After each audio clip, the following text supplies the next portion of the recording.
할렐루야. 성도 여러분 반갑습니다. 또 귀한 한 주가 시작되었습니다. 저희가 사는 동네는요, 어젯밤에 어찌나 바람이 세차게 부는지요, 정전이 되고 그랬습니다. 우리 성도님들 이번 한 주도 강건하시고 또 안전에 유의하시기를 바랍니다. 또 이 아침 우리 모두에게 하나님께서 크신 은혜를 베풀어 주실 줄로 믿습니다. 10월 12일 화요일 새벽 기도회 시작하겠습니다. 은혜와 사랑이 풍성하신 우리 하나님 아버지, 또 10월 한 달을 저희들에게 허락하여 주시고 그 어느 해 어느 달보다 풍성하신 하나님의 은혜와 기적을 베풀어 주실 줄로 믿습니다. 하나님 말씀 없이는, 은혜 없이는 살 수 없기에 오늘도 이른 아침 머리를 조아려 하나님 앞에 나온 믿음의 성도들을 주님 축복하시고 치유하시고 회복시켜 주시옵소서. 강권적인 하나님의 은혜로 붙잡아 주시옵소서. 예수님의 이름으로 기도하옵나이다. 아멘. 오늘 본문의 말씀은 욥기 원래는 6장 14절인데요. 5장을 보도록 하겠습니다. 5장 1절에서 16절 말씀입니다. 오늘 욥기 5장 1절에서 16절이고요. 원래 스케줄은 계속해서 내일 또 모레 그렇게 말씀을 나누도록 하겠습니다. 욥기 5장 1절에서 16절까지의 말씀 제가 봉독하겠습니다. 너는 부르짖어 보라, 내게 응답할 자가 있겠느냐? 거룩한 자 중에 내가 누구에게로 향하겠느냐? 분노가 미련한 자를 죽이고 시기가 어리석은 자를 멸하느니라. 내가 미련한 자가 뿌리 내리려는 것을 보고 그의 집을 당장에 저주하였노라. 그의 자식들은 구원에서 멀고 성문에서 억눌리나 구하는 자가 없으며 그가 추수한 것은 줄인 자가 먹되 덫에 걸린 것도 빼앗으며 올무가 그의 재산을 향하여 입을 벌리느니라. 재난은 티끌에서 일어나는 것이 아니며 고생은 흙에서 나는 것이 아니니라. 사람은 고생을 위하여 났으니 불꽃이 위로 날아가는 것 같으니라. 나라면 하나님을 찾겠고 내 일을 하나님께 의탁하리라. 하나님은 헤아릴 수 없이 큰 일을 행하시며 기이한 일을 셀 수 없이 행하시나니 비를 땅에 내리시고 물을 밭에 보내시며 낮은 자를 높이 드시고 애곡하는 자를 일으키사 구원에 이르게 하시느니라. 하나님은 교활한 자의 계교를 꺾으사 그들의 손이 성공하지 못하게 하시며 지혜로운 자가 자기의 계략에 빠지게 하시며 강교한 자의 계략을 무너뜨리심으로 그들은 낮에도 어둠을 만나고 대낮에도 더듬기를 밤과 같이 하느니라. 하나님은 가난한 자를 강한 자의 칼과 그 입에서 또한 그들의 손에서 구출하여 주시나니 그러므로 가난한 자가 희망이 있고 악행이 스스로 입을 다무느니라. 아멘. 오늘 5장의 말씀은요, 이제 엘리바스가 욥에게 또 계속해서 책망하고 또 권면하는 내용이 될 수 있습니다. 5장에 보시면은요, 1절에 너는 부르짖어 보라, 내게 응답할 자가 있겠느냐? 거룩한 자 중에 내가 누구에게로 향하겠느냐? 다시 말해, 너가 지금 대화할 사람이 있느냐?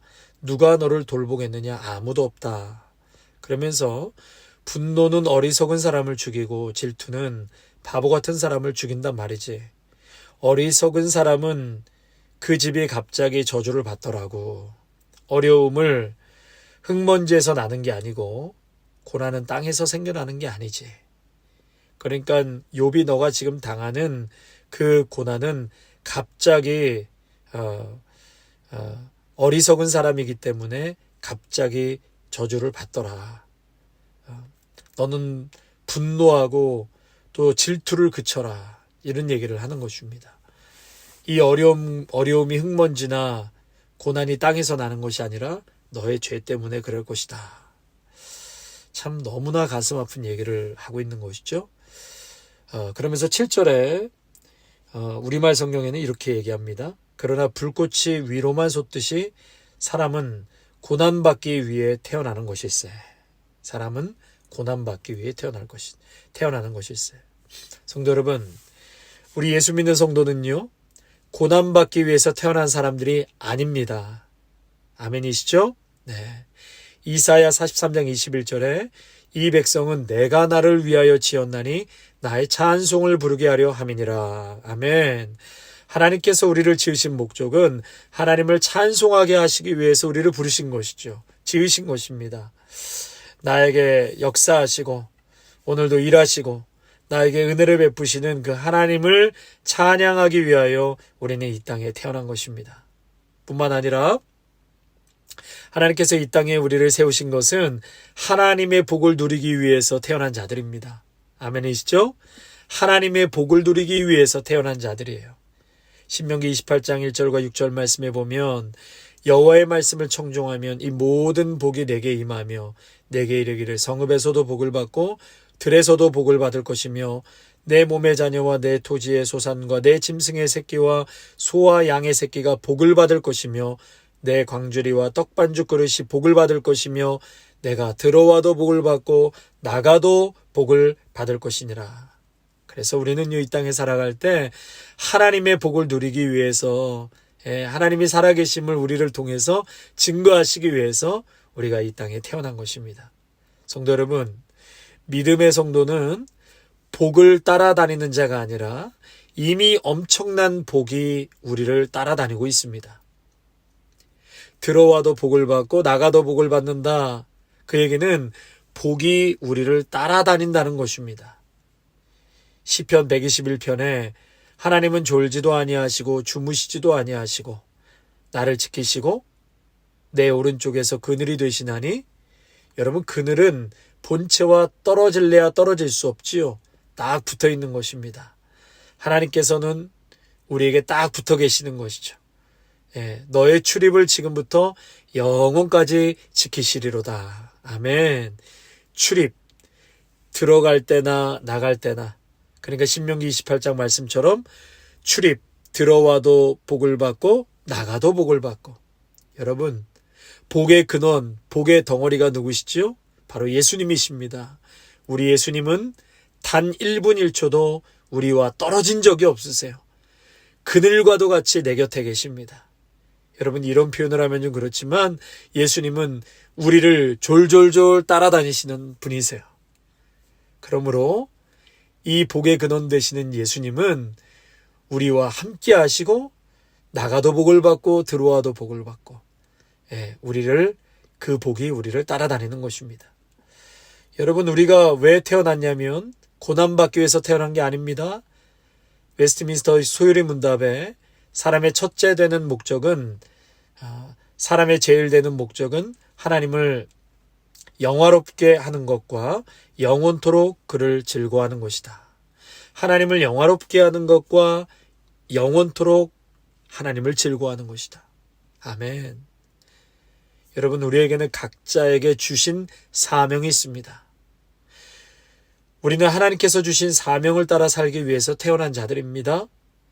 들어와도 복을 받고 나가도 복을 받게 하시는 이유는 하나님을, 예수 그리스도를 전해야 할 사명이 있기 때문이죠. 직장에서나 비즈니스에서, 가정에서, 여러분 계신 상황에서 하나님께 영광 돌리셔야 하는 사명이 우리 모두에게 있습니다. 저는요, 요즘에 우리 아름다운 교회를 목회하면서 우리 성도님들이 정말 은혜를 갈망하시고 예배를 사모하시는 게 많이 느껴지고 있습니다. 아름다운 교회의 특징이라면 특징인 건데요. 물론 당연한 것인데도 우리 성도들이 정말 예배를 사모하신다는 거예요. 너무너무나 예배를 사모하고 계세요. 어제는 그저께죠. 한 집사님께서 이런 이야기를 저에게 하시는데 제가 그 얘기를 듣고 참 감동이 되고 가슴이 벅찼습니다.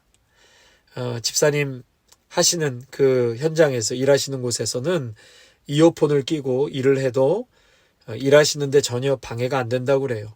그래서 집사님이 수요일 저녁만큼은, 수요일 뭐 하죠? 우리 아름다운 교회에서요? 저녁에 성경 공부가 있죠. 그 성경 공부 스케줄에 따라서 그 시간만큼은 유튜브로 성경의 맥을 잡는 성경 공부를 들으면서 일을 하신다는 거예요. 그러면서 조금씩 성경의 맥을 잡고 말씀을 알게 되다 보니까 목사님의 설교를 좀 더 이해할 수 있게 되어서 너무나 좋습니다. 그런 고백을 하셨습니다. 일하시는 것도 힘드신데 그 와중에 성경 공부를 하시는 거예요. 할렐루야. 성도 여러분, 하실 수 있을 때 최선을 다해 성경 공부하시고요. 은혜를 갈망하십시오. 마음 주실 때가 바로 그때입니다. 그때를 놓치면 그 마음이 또 언제 올지 모릅니다. 그래서 오늘 본문의 말씀은요, 엘리바스는 결국은 굉장히 허무주의, 그리고 비관주의, 염세주의자로 세상을 살아갔던 것이죠.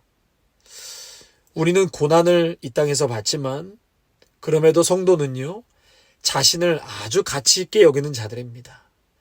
그리고 오늘도 하나님이 함께 하시고 동행하시기 때문에 내 인생에 소망이 있다. 나는 반드시 잘 될 것이다. 그러한 믿음이 있어야 하는 것입니다. 그러나 엘리바스는 계속해서 욥에게 던지는 질문과 책망을 통해서 참 인생은 허무한 것처럼, 그리고 부정적으로 무가치적인 의미로 이야기하는 것을 많이 보게 됩니다. 그러니까 염세적인 사고라고 할 수 있죠. 그런데 오늘 또 8절에서 16절 말씀을 보면은요, 엘리바스는 욥에게 하나님을 찾으라고 또 권면합니다. 하나님께 자신의 일을 맡기고 회개하라고 합니다. 하나님의 큰 능력과 권능이, 하나님은 큰 능력과 권능이 있다고 말합니다. 비를 주시는 하나님, 악인을 심판하시는 하나님, 가난한 자의 희망이 되시는 하나님이라고 또 말씀하고 있어요. 맞는 말이죠. 그런데 17절과 27절에 이어져서 말씀은 너의 고난은 죄로 인한 고난이라고 또 욥에게 고발하는 거예요. 마땅한 죄의 대가를 치르면 하나님의 복을 받는다. 그렇게 얘기하는 것이죠. 여러분, 욥은 하나님에 대해서 알고 있는 것 같지만 또 하나님에 대해서 많은 것을 오해하고 있는 것입니다. 그것이 뭐냐면 고난받는 것은 너의 죄 때문이다. 그 고난의 근원을 죄로 보는 거예요. 그래서 인과응보로 욥을 계속 책망하고 있는 것이죠. 그러니까 그 고난과 상처에 엘리바스는 계속 소금을 뿌리는 것과 같은 것입니다.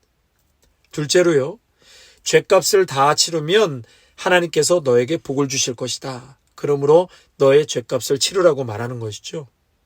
성도 여러분, 우리가 죄값을 다 치렀기 때문에 구원을 받을 수 있습니까? 우리가 죄값을 치를 수 있습니까? 아니죠. 어디까지 하면 용서받을 수 있나요? 하나님의 의를 충족할 만큼 누가 감히 죄값을 지불할 수 있냐는 말입니다. 나에게는, 우리 자신에게는 죽었다 깨어나도 죄값은 치를 수가 없습니다. 오직 예수님 외에는 나의 죄값을 지불할 수가 없는 거예요. 여러분, 지금 엘리바스의 고백이 헷갈려요. 이렇게 얘기했다가 또 저렇게 얘기했다가, 어쩔 때는 맞고 어쩔 때는 엉뚱한 이야기를 하고. 그러니까 우리가 교회를 다니고 말씀을 들어도 말씀이 내 생각과 가치관, 인격에 녹아들지 않으면 아무 소용이 없는 것입니다. 체험이 없으면 울리는 꽹과리에 불과한 것입니다. 배우는 말씀, 들려지는 말씀이 나에게 신학화가 돼야 되고 체계화가 되어 있지 않으면 이 엘리바스 같이 헷갈리는 거예요. 엉뚱하게 하나님을 보고 이해하고 해석하는 것입니다. 교회를 다니고 예배를 드려도 뿌려지는 씨앗이, 하나님의 말씀이 그 심령에 아주 얇게 떨어지면 금세 새들이 날아와서 쪼아먹습니다. 주신 말씀을 간직하는 것보다도 금세 세상 걱정과 염려와 두려움과 절망의 소리가 마음에 꽉 들어차서 성령께서 역사하실 수가 없는 것이죠. 받은 은혜가 하루를 넘어가지 못하는 것입니다. 하나님의 말씀이 묵직하게 내 심령에 눌려 있어야 하는데 너무 말씀이 가벼워서 금세 빼앗기는 것과 같은 것이죠. 성도 여러분, 비록 세상은 우리를 속이려고 합니다. 계속 속이지요. 그러나 세상에 속는 사람처럼 어리석은 사람은 없습니다. 고난이 우리에게 엘리바스처럼 거짓된 가치를 심어주고 염세적이고 비관적인 메시지를 자꾸 던져줍니다. 그러니까 우리 말씀이 체계화되지 않고 말씀의 중심으로 탁 잡혀 살지 않으면 감정에 계속 휘둘리는 거예요. 부정적인 내 생각으로 인해서 하나님의 약속의 말씀이 들어오지 않고 계속 휘둘리는 것입니다. 마음에 부정적인 생각으로 꽉 들어차 않는 것입니다. 그러면 성령께서 역사하실 수가 없습니다. 하나님의 은혜를 누릴 수가 없는 것이에요. 그러므로 성도 여러분, 내 삶의 목적을 분명히 하셔야 됩니다. 십자가가 없으면 엘리바스의 고백이 맞습니다. 비관적이에요. 예수님 없으면 우리의 인생은 비관적입니다. 꿈도 없습니다. 소망도 없습니다. 여러분, 용서받기 위해서 끊임없이 노력해야 하는 거예요. 그러면서 이번 생에는 망쳤다고 다음 생에 가서나 성공하자, 이런 생각을 하게 된다는 것이죠. 그러나 예수님의 그 십자가는 우리에게 인생 역전을 주셨습니다. 할렐루야. 십자가는 죽음에서 생명으로 살 소망을 우리에게 주셨습니다. 예수님은 우리가 고난을 뚫고 주님을 찬양하는 예배자로 세우십니다. 예수 그리스도 십자가는 마침내 사명자로 살아가게 하십니다. 하루하루 살아가는 것도 버거운데 어떻게 사명자로 살 수 있습니까? 여러분, 그렇습니다. 우리는 사명자로 살 사람들이 못 됩니다. 스스로 하나님을 예배하고 찬양할 수 있는 자들이 못 돼요. 그러나 예수님 안에 있으면 예수님의 능력이 나의 능력이 되고 나 같은 인생에게도 예수님의 능력이 되시면 나 같은 인생에게도 신묘막측하신 은혜를 주심으로, 불가항력적인 은혜를 주심으로 하나님을 영화롭게 하게 하신다는 것입니다. 마침내 우리 모두를 사명자로 살게 하십니다. 현실은 비참하고 어둡지만, 그래서 나는 사명자로 살 수 없지만 예수의 능력이 임하면 예배자로, 사명자로 살아가게 되는 줄로 믿으시기 바랍니다. 사랑하는 성도 여러분, 비가 올 때 빗물을 받는 사람과 흘려보내는 사람이 있습니다. 지금도 우리에게 주님은 은혜의 빗줄기를 소낙비처럼 부어주십니다. 여러분, 다 받으십시오. 다 받으시고, 또 목마른 자들은 입을 크게 열어서 하나님 사랑합니다. 나에게 풍성한 은혜를 부어주시옵소서. 하나님 도와주십시오. 오늘도 하나님 사명자로 살아가게 하여 주시옵소서. 하나님 말씀에 순종하게 하옵소서. 성령 하나님, 오늘도 초청합니다. 내 삶에 하나님의 뜻을 이루며 살아가게 하옵소서. 아멘.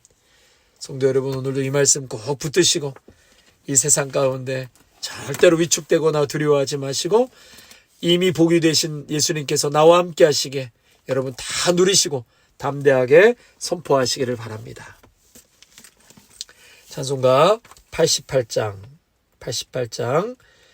1절과 3절 말씀, 3절만 찬양하겠습니다. 내 진정 사모하는 친구가 되시는 구주 예수님은 아름다워라. 산 밑에 백합하여 빛나는 새벽별 주님 영원할 길 아주 없도다. 내 맘이 아플 적에 그니로 되시며 나 외로울 때 좋은 친구라. 주는 저 산 밑에 백합 빛나는 새벽별 이 따위에 비길 것이 없도다.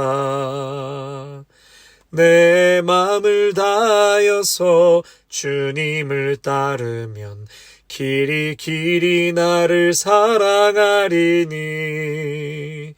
물불이 두렵지 않고 장검도 겁없네. 주는 높은 산성 내 방패시라. 내 영혼 먹이시는 그네 누리고 나 친히 주를 뵙기 원하네. 주는 저 산 밑에 백합 빛나는 새벽별 이 땅 위에 비길 것이 없도다.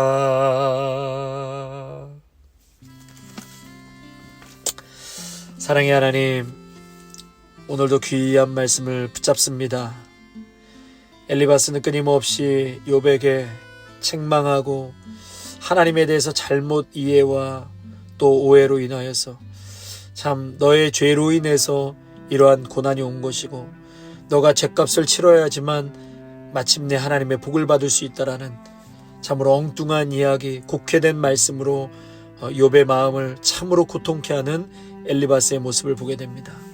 아버지 하나님, 먼저는 하나님의 말씀이 우리의 심령 가운데 잘 체계화가 되기를 간절히 원합니다.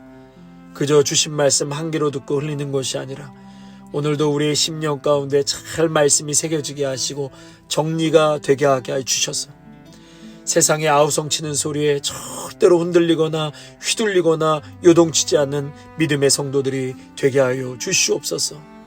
주신 말씀 묵직하게 우리의 심령 가운데 꼭 붙잡고 살아가게 하여 주시옵소서. 또다시 염려와 두려움과 걱정 근심으로 가득 차서 하나님이 보이지 않고 말씀이 들리지 않는다면 오 주여, 이 시간 성령께서 임재하여 주셔서 저들의 영혼에 하나님의 살아계신 음성과 역사하심을 보고 주님을 대면하게 하여 주시옵소서. 오늘도 육체의 질병과 간절히 눈물로 기도하는 성도들의 그 기도에 주여 응답하여 주시고 육체의 아픔으로 고통하고 신음하고 있는 지체들에게 피 묻은 손으로 안수하여 주심으로 다 모두가 치유받고 살아나는 역사가 일어나게 하여 주시옵소서.